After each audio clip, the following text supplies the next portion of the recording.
Hello guys, welcome to Happy Streamers channel. Hope you're doing well. In this video, I'm gonna show you how to use Trade app.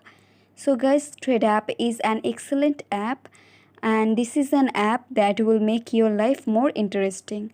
And it is a social media platform that has spread around the world very fastly. So now I will show you that how can you use this app.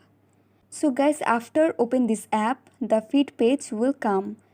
And here you can see the tweet posted by people from all the world. And go in the search option on the side.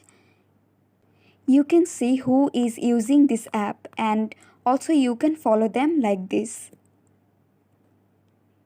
Now by moving the middle option, its right side, you can write here something that you want, and you can also post it here, and it will be your trade. And now by moving the love option, you can see that who are you following, replies and mentions. And in the last option, it is your profile where you have your personal information. So guys, I hope this video was helpful to you. If it was, then please give a thumbs up and hit the subscribe button. And thanks for watching the video.